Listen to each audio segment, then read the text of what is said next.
Jaz sem Ante Bratič, trenutno sem pomočnik trenerja v selekciji v 17, delam pa še individualno z fanti starimi 15, 17 in 19 let. Jaz sem tudi svoje prve korake naredil v nogometnem klubu Domžale. Začel sem tukaj trenirati, da se ne spomnim točno, z 8-9 leti. Takrat smo bili še otroci in se sploh nismo zavedali, da treniramo nogomet. Imeli smo eno lepo mladost.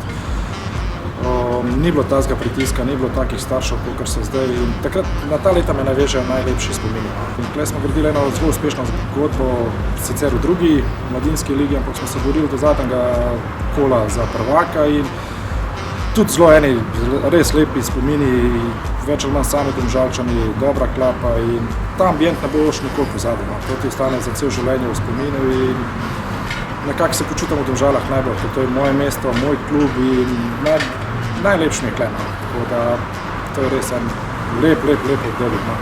Potem sem dobil tudi dosti priložnosti, sem dobil v članski ekipi. Spomnim se tudi tega dogodka, ko nas je Mihajlo Petrovič prvič povabil na trening. Mislim, da so vas prvi trening samo jaz pa Klemen Kunstali ležena in to je bila takrat res zame nepozabna noč.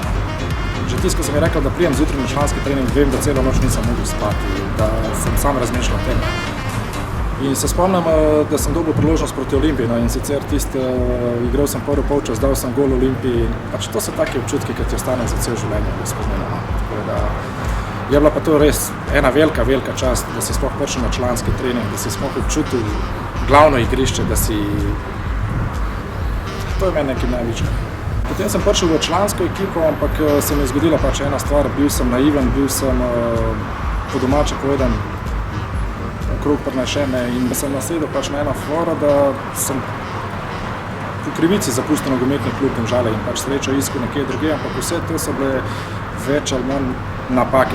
Zdaj, ko sem starejši, ko sem bolj zrel, mi je veliko razočaranje, da nisem uspel kot igralec v Domžalah. Ampak konec koncev se mi je spet obrnila ena sreča na pobudo od gospoda Javornika in Mateja Oražma in ostalih v klubu. Se mi je ponudila ena priložnost, da postanem trener v Domžalah. In zdaj te svoje izkušnje bi res rad prenesel na te fante, ki so trenutno. Da ni vse zlato, kar se sveti. Takih zgodb, kot sem jih jaz doživel, je ogromno. In mislim, da jih je v teh današnjih časih veliko več, kot jih je bilo prej. In jaz bi rad preprečil tem fantom, da nasedajo takim ljudem, da prva stvar naj se zapomne, da edini pravi človek, pa prava stvar v življenju je to tvoja družina. In verjemite, slej kot prej svoji družini na prvo mesto, kot pa vsem ostalim, ker družina je le tisto na konc, kar ti ostane. Zdaj, a boš uspel nogometaš, ali ne boš, je veliko vprašanje. Trg je prepoln, igralcev je ogromno. Slovenija smo zelo majhna država, čeprav zelo uspešna. In osredotočite se na svoj osebni razvoj. Tudi jaz nisem uspel kot nogometaš, ampak hvala Bogu so mi Domžale dale eno priložnost za trenerje. In hvala klubu še enkrat, ker s tem, ko sem trener, odraščam, postajam boljši človek, boljši trener, tukaj se razvijam.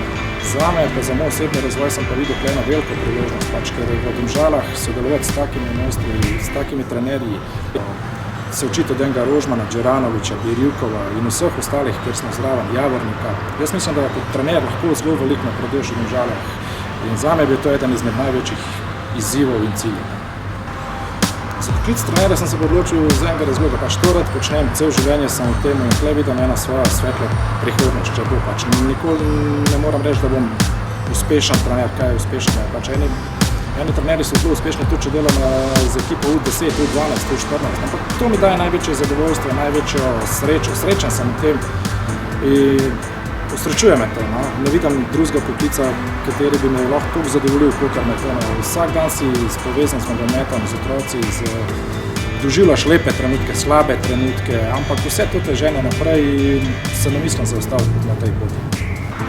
Na igrišču jaz kot trener lahko ponudim otrokom tudi malo več svojih izkušenj, svojih življenjskih zgodb.